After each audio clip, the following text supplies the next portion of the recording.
Assalamualaikum warahmatullahi wabarakatuh. Innal hamdalillah nahmaduhu wa nasta'inuhu wa nastaghfiruhu wa na'udzubillahi min syururi anfusina wa min sayyiati a'malina. May yahdihillahu fala mudhillalah wa may yudlilhu fala hadiyalah. Asyhadu an la ilaha illallah wa asyhadu anna Muhammadan abduhu wa rasuluh allazi la nabiyya ba'da amma ba'du. Yang pertama-tama, marilah saya panjatkan puja-puji syukur ini atas kehadirat Allah Subhanahu wa taala yang telah memberikan saya nikmat iman, nikmat Islam dan nikmat kesehatan, sehingga saya dapat membuat video untuk persyaratan UAS fisiologi hewan. Dan yang kedua, tidak lupa pula salawat dan salam kita hadiahkan kepada Nabi besar kita, Nabi Muhammad SAW. Di sini saya sendiri yaitu Rizky Kadani dengan NIM 0704213070. Di sini saya ingin menyampaikan sedikit materi UAS fisiologi hewan tentang sistem pencernaan pada manusia, yang dimana dosen pengampunya yaitu Bu Sukria MSc. Nah, apa itu sistem pencernaan? Sistem pencernaan adalah proses yang dilakukan oleh sistem organ pencernaan untuk mengolah makanan agar dapat diserap nutrisinya dan diubah menjadi energi. Jadi manusia memakan makanan yang dimana makanan itu dicerna oleh organ-organ dalam tubuh sehingga mendapatkan hasilnya yaitu menjadi energi. Nah, sistem organ pencernaan pun terdiri dari organ-organ yang memiliki peranannya masing-masing dalam mengolah makanan. Yaitu contohnya seperti makanan kita memakan dari mulut ke tenggorokan, setelah itu ke bagian lambung. Nah, masing-masing itu ada sistem kerjanya pada masing-masing organ tersebut. Nah, sistem pencernaan atau sistem gastrointestinal atau dimulai dari mulut sampai anus adalah sistem organ dalam manusia yang berfungsi untuk menerima makanan, mencernanya menjadi zat-zat gizi dan energi, menyerap zat-zat gizi dalam keadaan menyerap zat-zat gizi ke dalam aliran darah, serta membuang bagian makanan yang tidak dapat dicerna atau merupakan sisa proses tersebut dari tubuh. Nah, selanjutnya yaitu ada mulut.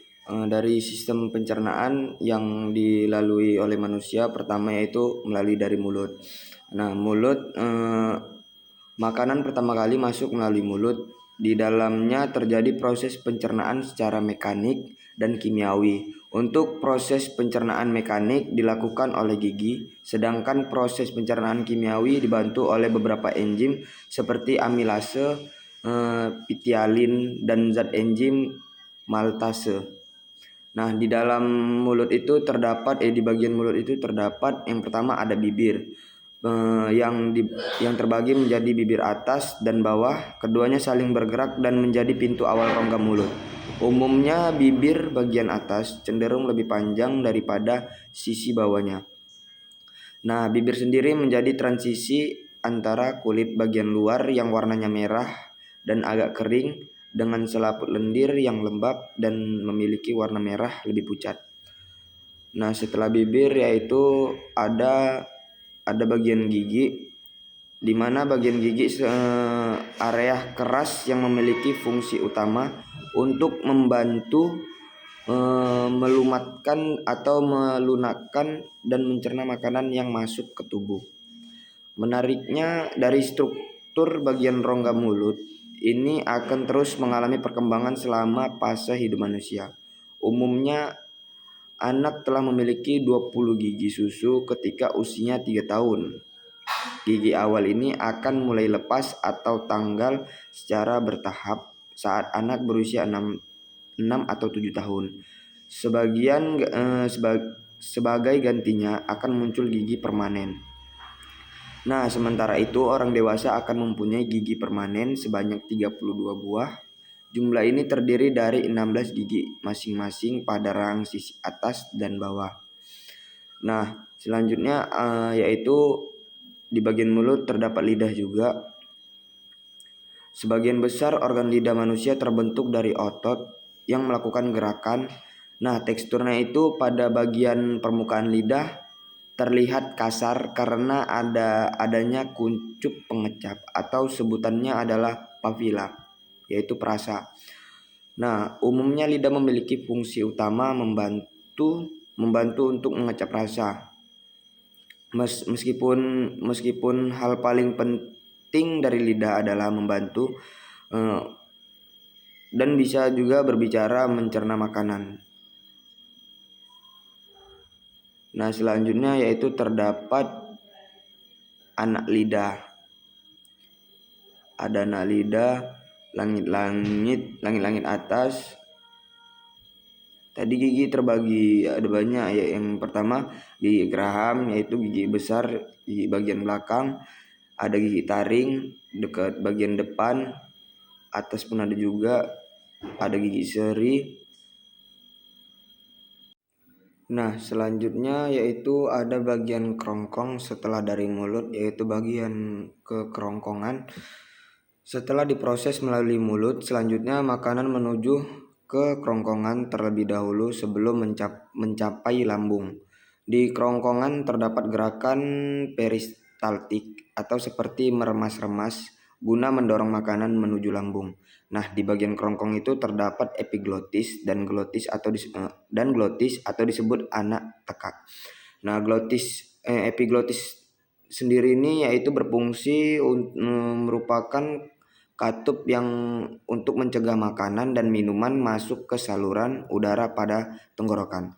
Nah, banyak manusia yang mengalami ketika makan dia berbicara. Nah, itulah yang menyebabkan seperti nasi atau apa naik ke bagian hidung. Nah, jadi apabila kita makan, epiglotis itu bekerja atau dia menutup bagian saluran udara itu agar tidak naik gitu. Ketika kita makan, makanannya tidak naik gitu.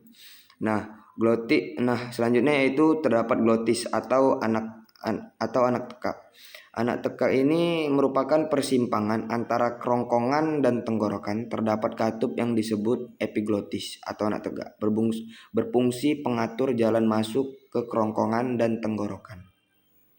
Nah, setelah dari bagian kerongkongan, makanan dicerna selanjutnya menuju ke bagian lambung. Selain di mulut, proses pencernaan secara mekanik juga terjadi di dalam lambung ketika makanan dihaluskan oleh gerakan otot-otot lambung. Pada lambung terjadi pula proses pencernaan secara kimiawi melalui enzim-enzim.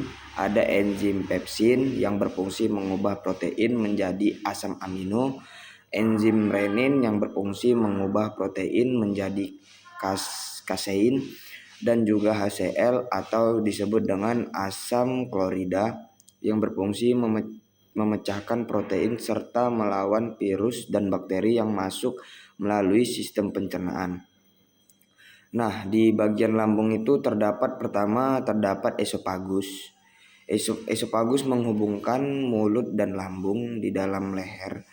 Terdapat dua jenis saluran, yaitu kerongkongan dan tenggorokan.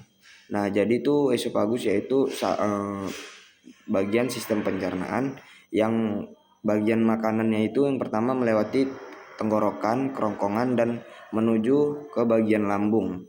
Nah, itu yang dinamakan esofagus yang memiliki fungsi yang berbeda. Kerongkongan atau esofagus berfungsi sebagai penghubung mulut dan lambung.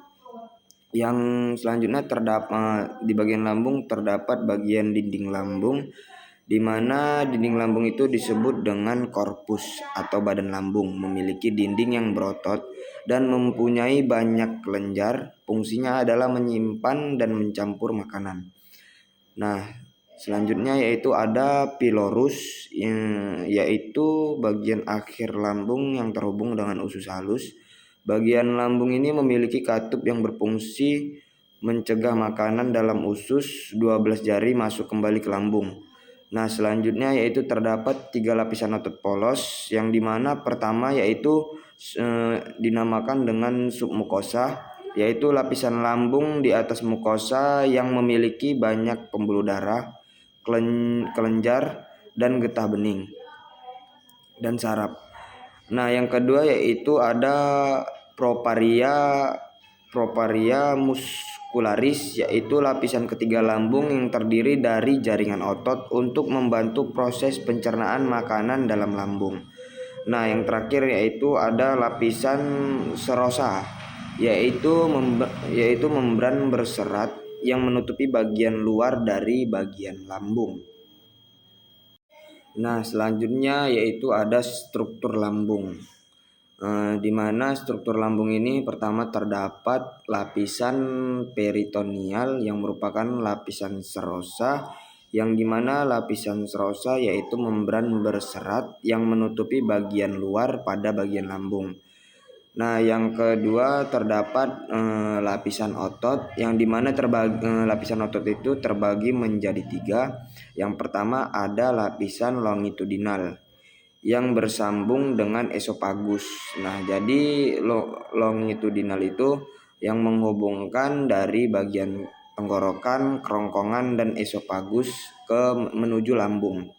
Nah, yang bagian kedua yaitu ada lapisan sirkuler yang paling tebal dan terletak di pilorik membentuk sphincter. Nah, yang ketiga ada lapisan oblik yang terdapat pada bagian fundus dan berjalan mulai dari orifisium kardiak membelok ke bawah melalui curvatura minor. Nah, yang bagian ketiga yaitu terdapat lapisan submukosa, terdiri dari jaringan areolar yang banyak mengandung pembuluh darah dan limfa. Nah, yang keempat yaitu terdapat lapisan mukosa terbentuk rugai atau disebut dengan kerutan. Di lapisan ini epitelium silindris yang mensekresi mukus. Struktur lambung yaitu sel-sel yang melapisi lambung menghasilkan 3 zat penting. Yang pertama yaitu terdapat lendir, di mana lendir ini terdapat di bagian lambung untuk melindungi sel-sel lambung dari kerusakan oleh asam lambung. Setiap kelainan pada lapisan lendir ini bisa menyebabkan kerusakan yang mengarah kepada terbentuknya tukak lambung. Nah, yang kedua yaitu ada asam klorida atau disebut dengan cairan HCl pada bagian dalam lambung. Nah, asam klorida menciptakan suasana yang sangat asam yang diperlukan oleh pepsin guna memecahkan protein. Nah, keasaman ini pada lambung yang paling penting juga berperan sebagai penghalang terhadap infeksi dengan cara membunuh berbagai bakteri. Nah, yang ketiga yaitu ada prekursor pepsin atau disebut dengan enzim yang memecahkan protein pada bagian lambung. Nah, selanjutnya yaitu ada pencernaan pada bagian lambung. Ada 3. Yang pertama, terjadi gerakan pada lambung yang berfungsi mencampur makanan dengan sekret lambung dan mengosongkan makanan. Nah, yang kedua yaitu makanan bercampur dengan sekret lambung menjadi saimi. Nah, yang ketiga yaitu sekresi lambung. Terbagi lagi yaitu terdapat mukus, asam lambung, tripsin, lipase, amilase, dan protease. Nah, selanjutnya ada usus halus. Dari sistem pencernaan manusia yang pertama yaitu tadi dari mulut, tenggorokan, kerongkongan, esofagus, lambung. Selanjutnya sistem pencernaan ini diproses dengan usus halus. Nah, usus halus yang pertama dari lambung makanan yang sudah diproses di lambung menuju usus halus. Usus halus terdiri dari 3 bagian, yaitu yang pertama duodenum atau disebut usus 12 jari. Yang kedua jejunum atau usus kosong, dan yang ketiga dan ileum, usus penyerapan. Di usus halus ini makanan kembali diproses secara kimiawi yang dibantu oleh enzim-enzim dari pankreas, empedu, dan hati seperti tripsin, amilase, maltase, sukrosa, laktase, dan lipase. Nah, di bagian usus halus ini pertama terdapat duodenum. Secara umum duodenum adalah bagian terkecil dari usus halus dan merupakan pintu masuk makanan ke dalam usus. Fungsi usus halus di sini adalah melanjutkan proses pemecahan makanan yang sebelumnya sudah terjadi di organ lambung. Setelah dari duodenum, makanan akan masuk ke jejunum. Nah, yang kedua itu di bagian usus halus ini terdapat ada jejunum, di mana jejunum ini memiliki fungsi yaitu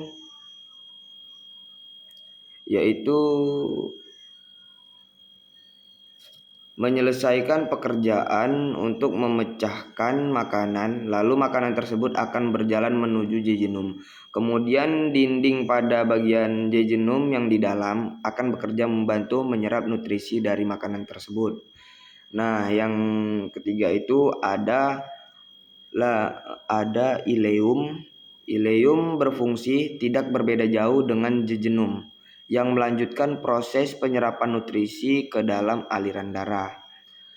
Ya, nah yang keempat itu ada rektum. Setelah dari usus halus tadi, yang di bagian usus halus, terakhir ada bagian rektum, di mana bagian rektum adalah sebagai tempat penampungan sementara feses sebelum dikeluarkan melalui anus. Apabila telah penuh, reseptor yang terdapat pada dinding rektum bekerja dengan memberikan sinyal ke otak untuk merangsang rasa mulas. Nah, jadi fungsi dari rektum seperti itu tadi. Nah, selanjutnya yaitu usus besar. Setelah dari usus halus, bagian makanan selanjutnya akan dicerna di bagian usus besar. Nah, usus besar sendiri setelah nutrisi diserap di usus halus, sisa-sisa makanan mengalami pembusukan di dalam usus besar. Selain pembusukan, di dalam usus besar juga air diserap sehingga sisa-sisa makanan siap diubah menjadi feses atau disebut dengan kotoran. Nah, usus besar atau kolon dalam anatomi adalah bagian usus antara usus buntu dan rektum. Fungsi utama organ ini adalah menyerap air dari feses. Banyaknya bakteri yang terdapat di dalam usus besar berfungsi mencerna beberapa bahan yang membantu penyerapan zat-zat gizi. Nah, di dalam usus besar ini terdapat bakteri yaitu berfungsi membuat zat-zat penting seperti vitamin K. Bakteri ini penting untuk fungsi normal dari usus. Nah, di bagian usus besar yang yaitu terdapat struktur usus besar. Yang pertama ada kolon transversum, yang kedua ada kolon descendens, yang ketiga ada kolon ascendens, yang keempat ada kolon sigmoid. Nah, terdapat juga sekum, ada usus buntu di bagian ujung, ada rektum juga. Nah, di bagian usus besar tadi terdapat ada yang namanya usus buntu. Nah, usus buntu ini atau disebut dengan sekum, bahasa Latin dari usus buntu ini caecus atau artinya buta. Dalam istilah anatomi adalah suatu kantung yang terhubung pada usus penyerapan serta bagian kolon menanjak dari usus besar. Organ ini ditemukan pada mamalia yang terdapat yaitu burung dan beberapa jenis reptil.